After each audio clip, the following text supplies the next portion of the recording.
I quiet quit my corporate job 6 months ago and it completely changed my life. Yes, quiet quitting, doing the absolute bare minimum at my job and focusing my energy elsewhere. I stopped caring about being the perfect employee, and by doing that, it allowed me to do a $10,000 month on the side of my full-time 9 to 5 job.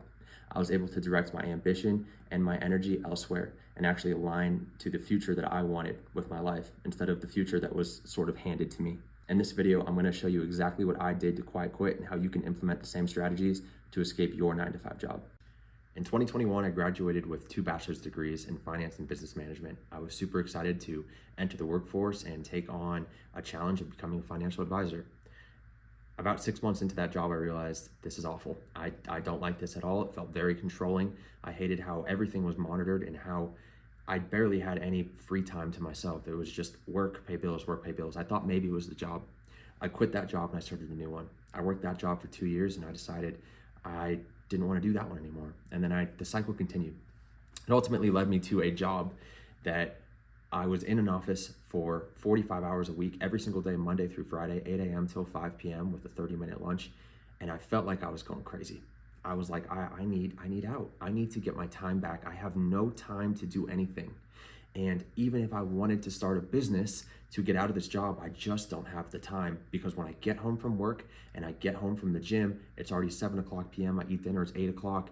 It's really too late in the day to do anything and I don't have any energy left. How the heck is anybody supposed to escape this? How the heck am I supposed to make any income on the side to get out of this rat race before I'm 60, 65 years old? How am I supposed to feel free to take that leap without that pressure of how am I going to afford to pay bills every month? These were all questions that were on my mind. And this is when I came to the conclusion that the only way to do it was to stop directing my energy towards that 9 to 5 job that I did not care about and start directing it towards something that I did, that aligned more with my goals and my vision of the future. Because that future that I was going down at that job, I knew if I didn't make a change, it would lead me to a future I didn't want. I was certain of that. I saw where that road led and I said, I can't have that happen. So the first thing I had to do was get some time back. And this is the very first step in your quiet quitting journey, is steal back time from your job. Once you decide to quiet quit, you are accepting the fact that you are not going to get promoted. You are not going to get that raise, that bonus. You are most likely not going to get acknowledged. And your only thought is that you're going to be out of that job soon, 6 months, 12 months, whatever. I would set a firm deadline. This is very important. Set a firm deadline on when you want to quit your job. For me, it was 6 months. I had from January of 2025 till June 2025. I literally have a Word document that I made with like a big chart that showed everything in my plan and everything that said I'm going to be out by this date. So I have 6 months to make this happen, which means I have to steal time back. And the very first thing I had to do before I decided that I wanted to quiet quit, when I decided I wanted to quit my job, the first thing I had to do was find a job that allowed me to get some flexibility, get 1 day working from home at the bare minimum, maybe 2. And my job wouldn't allow it at the time. I asked, they said no. I had to be in an office every single day. I was driving to a job site that was an hour and a half away. It was literally 10-hour workdays. And so I said, how do I get more time back? I have to get another job. And I did. I took a pay cut to get a job that was a hybrid schedule that allowed me 2 days to work from home. Now, I started this new job in January with a lot of intentions to be out by June. I was firmly a believer that I would not be there past June, so much to the point that I was actually assigned a work project and I didn't even start it and it was due in June. That's how confident I was. I was like, I'm either going to be out or I'm going to get fired, one of the two, for not doing this project. So I was very confident. So the very first thing that you want to do is set yourself a deadline that you want out by. And then after you're able to steal a little bit of time back, if you're able to get that hybrid schedule or work 1 day from home, that's what you're going to use it productively for. This is when we're going to talk about what you're going to do with that time. Now, if you're not able to get that time back, you're not able to get a day from home and you're stuck in an office 5 days a week, I'm going to work with you on that too. Okay, so how do we steal back time from our jobs? This is very, very important, okay? Lunch breaks, we all have them, and we usually use them to eat, right? And I use my lunch breaks and I'll get into exactly what I did to escape my job in terms of the business model I used, but I use my lunch breaks productively every single week. Now, I know a lot of you guys are like, well, I have to eat lunch, and I use that time as downtime. Okay, if you don't want to use your lunch breaks, the best way to do this is to be the busiest employee in your office. And when I say be the busiest employee, I mean pass off as much work to other people as you can. Clear out your meetings, clear out your schedules, And then tell people, if they ask you to do more work or more projects, you tell them, I'm just so busy, I just can't get to you right now, I'm so sorry. When my boss asked me if I was busy, I'd always say, I'm slammed right now, I don't know if I could take on more work. And so you always want to have something kind of that you're working on, but really delay it, right? Like I said, you have full intentions to quit and you're not focused on being the most productive employee. What you want to do is be the bare minimum employee. You're only there to do the work that you're hired for. Nothing beyond that, okay? Don't be the guy that says, I'll do the project. Don't be the guy that says, I'll stay for overtime. You be the guy that says, at 5 p.m., I'm out of here because I got to go work on my stuff now. I got to go work on my life. You have to steal back your time. They are taking your time from you. And we all know that we do not have 9 hours of work to do in a day. I guarantee you, most of you guys watching, you're able to at least clear out a couple hours of your schedule a day. And if you aren't, I'd advise you to get a job that is not as pressureful so that you actually can spend a little bit of your day working on your stuff. So after you're able to clear some of your schedule out, what do you do with that downtime, okay? And this depends on the business model you want to do. If you don't know what business you want to get into, this is the perfect time to plan and plot. This is your plotting stage.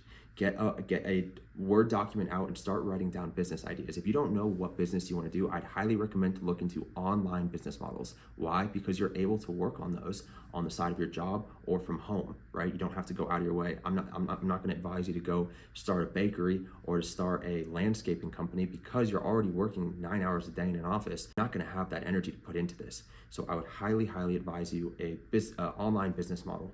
Some ones that I'd particularly advise you on would be things like high ticket sales. Learning sales is really good. If you can do that, I would do it. Again, another tough industry to get into, but any e-commerce space, right? I tried drop shipping. I tried selling on Amazon. Ultimately, the thing that I landed on that worked best for me was affiliate marketing on TikTok Shop. That might sound crazy to a lot of you. When I say TikTok Shop affiliate marketing, like, oh, I don't use TikTok, right? Maybe you're watching this like, oh, I'm not going to sell on TikTok. I was the same way. I had no idea what this even was until January. Started absolutely fresh. By May, I was able to do a $10,000 month. To put anything into perspective for you, from square zero all the way, it took me 5 months to do a $10,000 month.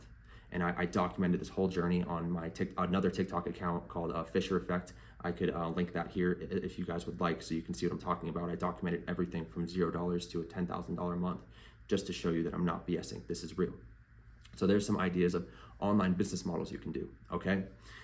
Once you pick out an online business model, you want to learn everything there is to know about that business model. And while you're at work, the best thing that you can do is learn, watch YouTube videos, take notes, listen to podcasts. I have notebooks full of notes that I would take while I was at work. I put my AirPods in and I would just listen while I'm at work and take notes, right? I wanted to become proficient at whatever it is the business model that I was running at the time.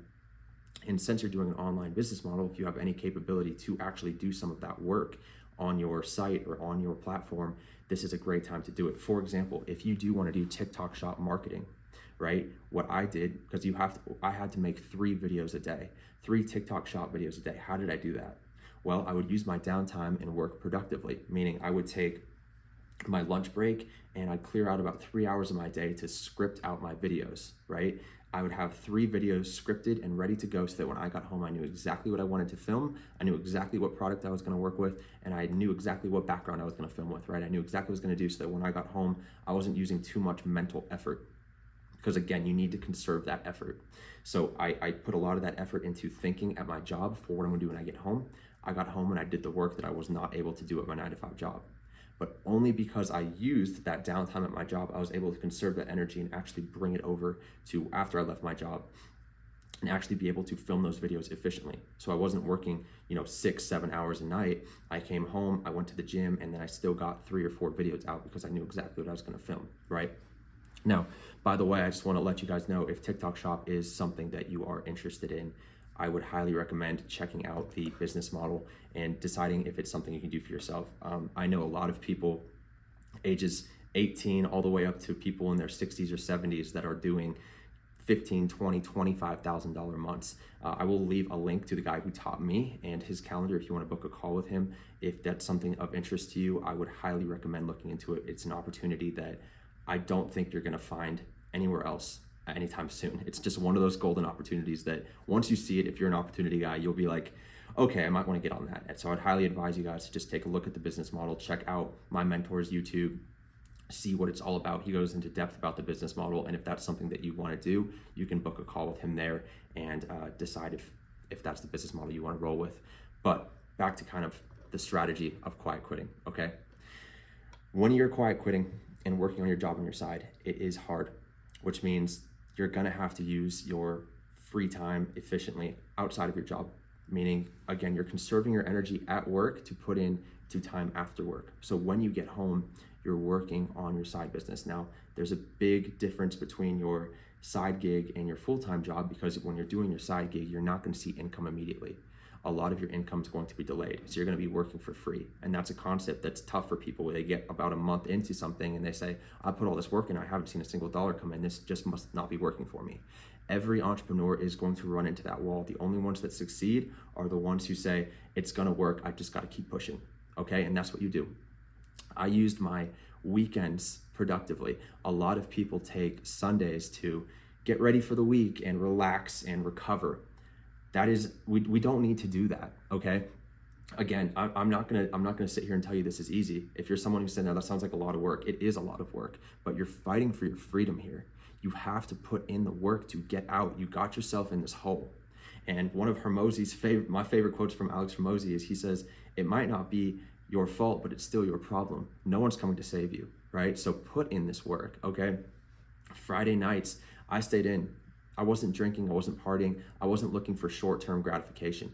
I knew that gratification was down the long run, meaning I had to trade that short-term discomfort, that FOMO of not going out on weekends and not seeing friends and partaking in activities that didn't align with my vision of what I saw for my future. I had to put that aside for just a little bit.